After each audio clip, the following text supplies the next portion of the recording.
안녕하세요. 저는 동갑내기 남편과 결혼 생활을 하던 30대 초반 여자입니다. 남편이랑은 결혼한 지 1년 만에 그렇게 되었습니다. 결혼한 지 1년밖에 안 돼서 이혼을 할 줄은 정말 꿈에도 상상하지 못했는데 일이 이렇게까지 되어버렸네요. 제가 남편과 이혼을 하게 된 이유는 남편의 지나친 경제관념이에요. 수지타산을 따지는 것도 아니고 심지어 어떨 땐 누가 봐도 비효율적이고 비상식적인데도 그냥 돈을 아껴요. 한마디로 자기 지갑에서 돈 나가는 꼴을 못 보더라고요. 지금 생각해보면 연애 때도 그랬어요. 당연히 다른 사람한테 돈 쓰는 걸 싫어하고 웬만한 건 다 더치페이를 해요. 그리고 취향과 상관없이 그냥 모든 걸 싸게 싸게 하는 걸 좋아해요. 갖고 싶은 게 있어도 다른 비슷한 제품이 더 싸면 두 번 생각도 하지 않고 무조건 더 싼 걸로 고르는 식입니다. 그런데 그때는 저나 남편이나 중소기업에서 적은 임금을 받으며 다녔기 때문에 남편의 그런 태도에 크게 불편을 느끼지는 못했어요. 어차피 쓸래야 쓸 돈이 없었고 그렇다 보니 저 역시 싼 걸 찾아다니는 경우가 있었으니까요. 게다가 남편은 입버릇처럼 사치 부리지 말고 차곡차곡 모아서 저랑 행복하게 살고 싶다고 늘 말해왔어요. 그러니까 조금 짠돌이처럼 보일지라도 저와 다 결혼하기 전에 살림을 차리기 위해 이렇게 아끼고 있는 거라고 말을 했지요. 저한테 엄청 잘 하기도 했고 우리 둘 다 회사에서 벌이가 그닥이기 때문에 지금 아끼고 있는 것에 대해서 저도 큰 불만은 없었어요. 거기에 남편은 항상 우리 젊을 때 조금이라도 더 모아서 노년에 재밌게 놀러 다니면서 살자고도 했거든요. 오히려 저는 남편을 계획적이고 알뜰한 남자라고만 생각했지 이 정도로 지질이 궁상인지는 생각도 못했습니다. 그렇게 2년 정도 연애를 하고 결혼 이야기가 나왔어요. 사실 저는 다른 건 몰라도 결혼에 관한 건 어느 정도 아끼지 않고 하고 싶었어요. 모든 여자들이 그렇듯 저도 제 결혼식에 대한 나름의 환상과 기대가 있었고 또 여자 일생의 처음이자 한 번뿐인 이벤트잖아요. 하지만 남편은 그거 다 허례허식이라며 어떻게 그날 하루에 돈을 그렇게 털어먹을 수 있겠냐고 그냥 제가 좀 포기해서 쓸데없이 돈 낭비하지 말고 아꼈다가 나중에 편하게 살자며 저를 설득할 들더라고요. 보다 못한 친정어머니가 보태주신다고 해도 남편은 그마저 극구사양하며 아끼자고 고집을 부렸고요. 결국 친정어머니가 남편 몰래 보태주신 돈으로 그나마 드레스하고 메이크업은 제 취향대로 할 수 있었어요. 거기에 코로나 시국 덕분에 결혼을 하고도 신혼여행도 해외로 갈 수가 없었어요. 그래서 아쉬운 대로 제주도라도 가보자 해서 제주도에 가게 됐고요. 저는 남편에게 한 번뿐인 허니문 숙소인 만큼 좋은 곳에 머물고 싶다고 했어요. 그런데 남편은 수학여행이나 갈 법한 펜션을 예약해뒀더라고요. 펜션이라고 세련되고 분위기 낼 만한 곳이 많았는데도 정말 어디 단체에서 단체 여행을 올 만한 곳으로 골라놨더라고요. 저는 펜션을 보고 이게 뭐냐는 듯하는 표정을 짓고 있는데 남편은 저보고 표정이 왜 그러냐고 내부도 다 리모델링 된 곳인데 가격도 너무 좋지 않냐면서 저한테 자랑하듯 이야기를 하더라고요. 제가 분명히 좋은 곳에서 머물고 싶다고 하지 않았냐 하자 어차피 잠만 자는 곳인데 그런 데다가 뭐하러 돈 낭비를 하냐고 하더라고요. 분노한 제가 위약금을 내가며 취소하고 호텔을 예약했습니다.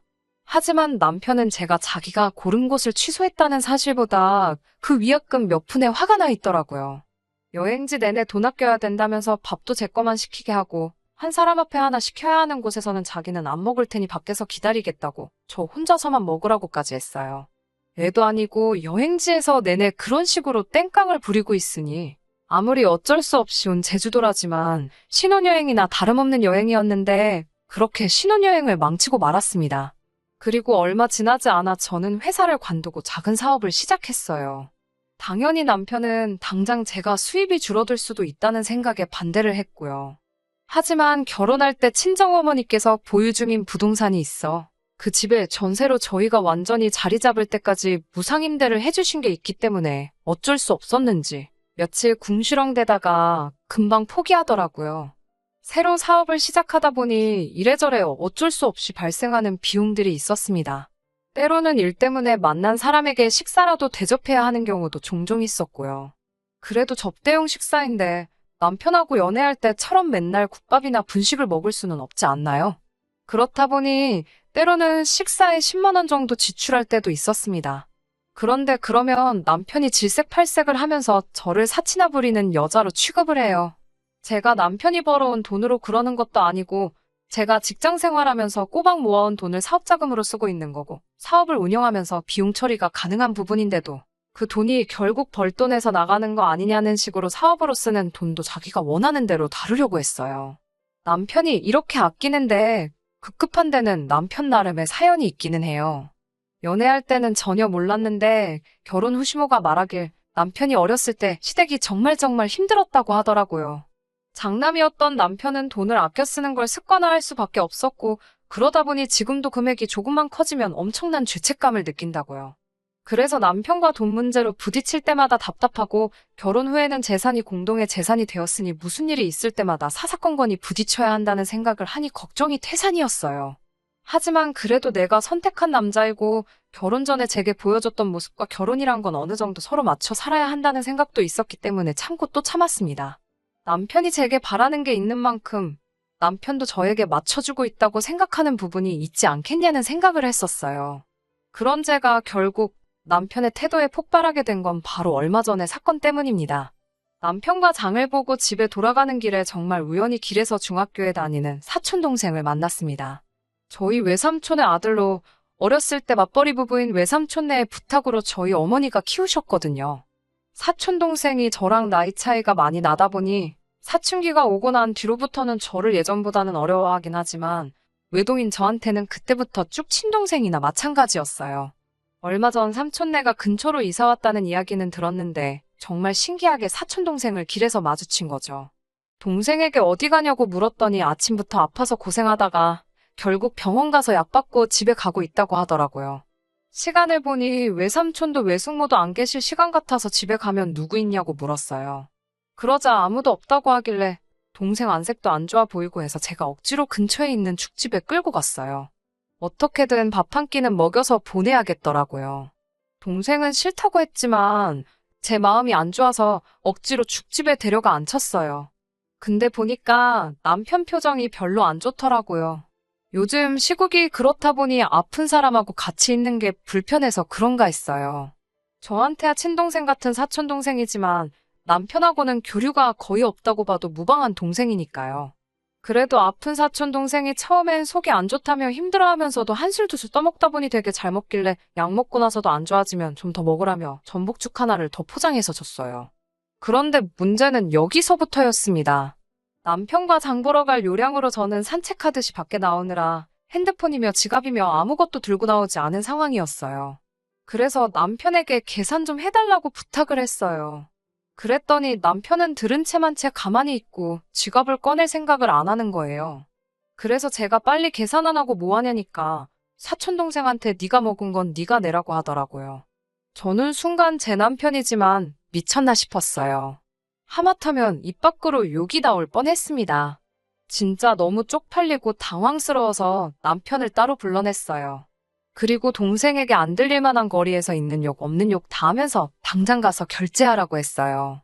진짜 정이 확 떨어지면서 방금 먹은 죽이 다 올라오는 기분이더라고요. 당황한 동생에게 가끔씩 니네 매형이 저렇게 장난치는 걸 좋아한다고 농담처럼 얼버무렸어요. 그리고 셋이 죽집에서 나왔는데 남편이 동생을 따로 부르더라고요. 저는 솔직히 정신 차리고 동생한테 용돈이라도 주려고 하나 생각했어요. 그런데 남편이 동생 핸드폰에다 뭘 찍고는 다시 되돌려주더라고요. 뭔가 싶었지만 따로 묻지 않았고 남편도 따로 말하지 않더라고요. 그리고는 그냥 그대로 집에 가서 있고 있었어요. 그런데 그날 저녁 외숙모한테 전화가 와서 다짜고짜 저희 남편 바꾸라고 그러더라고요. 제가 무슨 일이시냐고 물으니 외숙모가 저랑 할 이야기가 아닌 것 같다고 자꾸 남편 바꾸라고 그러시는 거예요. 제가 그러지 말고 저한테 말씀하시라고 하니까 외숙모가 한숨을 내쉬면서 네 남편이 우리 애한테 계좌번호를 찍어줬다는 거 너도 알고 있냐고 물으시더라고요. 남편이 제 사촌동생한테 계좌로 돈을 보내라고 했다는 거예요. 그 말을 듣는데 얼굴은 화끈거리고 너무 죄송한 마음이 들고 어쩔 줄을 모르겠더라고요. 그 길로 외삼촌네로 달려갔더니 사촌동생은 저를 보려고도 안 하더라고요. 외숙모가 말하기를 사촌동생은 죽도 별로 먹고 싶지도 않았는데 억지로 먹으라고 그러더니 돈 내라고 그래서 너무 억울했다고 하소연을 하더래요. 자긴 돈도 없는데 어떡하냐고요. 안 그래도 동생이 사춘기가 와서 예전처럼 지내지 못하는 데다가 이제 저희 집 근처로 이사까지 왔으니 가까이 살면서 잘 지내고 싶었는데 오히려 더 멀어져 버리게 된 거예요. 동생한테 정말 미안하다고 빌듯이 사과하고 용돈 10만 원 쥐어주고 다시 한번 제대로 사과했어요. 아직도 화가 나 있는 외삼촌과 외숙모에게도 몇 번이고 죄송하다고 남편한테도 단돌이 똑바로 시키겠다고 했고요. 그 길로 집으로 달려와 남편하고 한바탕 했어요. 이제 중학생인 애한테 2만 원을 내놓으라고 한 정신상태가 궁금하다고 한마디 했지요. 그랬더니 되려 저한테 큰 소리를 치더라고요. 마치 저를 당장이라도 한 대 치려고 하는 기세로 말이죠. 요는 자기가 그 2만 원을 벌기 위해 얼마나 노력하는지 알고 있느냐. 네 사촌 동생이 아무리 어려도 땅을 파면 2만 원이 나오는 게 아니란 걸 알려줘야 한다. 돈 알기를 벌써부터 우습게 알게 하면 안 된다는 듯이 오히려 저한테 화를 내기 시작했습니다. 그래도 제 눈에서 전에 없던 분노를 읽은 건지 제가 아무 말도 안 하고 노려보고만 있으니 자기는 더 할 이야기가 없으니 이제 그만하라고 말하고는 혼자 방으로 들어가더라고요. 밤새 정말 혼자서 엄청 오랜 시간 고민을 했습니다. 이렇게 저렇게 생각을 해봐도 이 남자가 좋은 연애 상대여서 결혼을 결심하긴 했지만 이 사람하고는 더 이상은 못 살겠다는 생각을 했습니다. 친척들이 저를 어떻게 생각할지 사실 상상도 하기 싫었어요. 너무 수치스럽고 쪽팔려서요. 자라오면서도 늘 친척들에게 똑 부러진다. 다른 사람은 몰라도 저만큼은 앞날이 걱정이 되지 않는다. 이런 이야기를 듣고 자라왔는데 말이에요. 솔직히 그때 기분에는 이혼까지 생각했습니다. 하지만 그렇게 쉽게 결정하지 못하겠는 상황에 남편이 제발 서로 새 삶을 찾자는 것 마냥 알아서 쐐기를 박아주더라고요. 얼마 전이 신우의 생일이었습니다. 결혼 첫 해라 신우 생일인지도 몰랐어요. 남편이 전화로 여동생 생일이니까 괜찮은 밥집 좀 찾아 예약을 해달라고 하더군요. 제 사촌동생과의 일만 없었다면 저도 크게 의미를 두지 않았을 거예요. 하지만 그런 일이 있던 이후인지라 좋은 생각은 들지 않고 또 자기 동생 생일이라고 괜찮은 밥집을 예약하라는 말이 곱게 들리지만은 않더라고요. 아마 이때 마음을 굳혔던 것 같아요. 남편의 반응을 보기 위해 제가 예약할 수 있는 선에서 가장 비싼 일식집을 찾아 예약을 했습니다. 인당 20만 원이 넘었고 앉은 자리에서 한 잔에 10,000원은 우스운 주류까지 같이 주문해야 하는 곳이었어요. 남편은 계산할 때까지 가격을 몰랐으니 그냥 초밥집에 온 줄 알고 있었고요. 신우와 시어머니가 예약한 일식집에 도착을 했어요. 이미 인터넷으로도 유명한 곳이었기 때문에 신우는 벌써부터 눈이 휘둥그레져서는 엄청 기대한 듯이 보이더라고요. 이런 데를 다 데려왔냐고 하면서 그때서야 가격이 얼마인지 들었어요. 남편은 가격에 놀라 적잖이 당황한 듯 보였지만 어차피 예약 취소도 불가능하고 그냥 갔다가 한 예약 취소금만 음식값만큼 지불을 해야 한다는 설명을 듣고 자리에 앉더군요. 한 사람 앞에 하나씩 맛깔난 음식들이 나오니까 저도 계획이 있어 간 곳이지만 기분은 나더라고요. 신우도 신이 나서 음식 하나 나올 때마다 먹을 생각은 안 하고 사진 찍는 데에만 여념이 없었어요. 시어머니도 좋아하시고 하니 남편은 꽤나 으쓱해 하더라고요. 그리고 계산할 때가 되었습니다. 잘 먹었다고 말하고 나가려던 신우와 시어머니에게 어딜 나가냐고 각자 드신 건 계산해야 하지 않겠냐고 두 사람을 불러세웠어요. 두 사람은 적잖이 당황했지만 그 두 사람보다 더 당황한 건 남편이었습니다. 저는 제 카드로 제 몫을 따로 계산했습니다.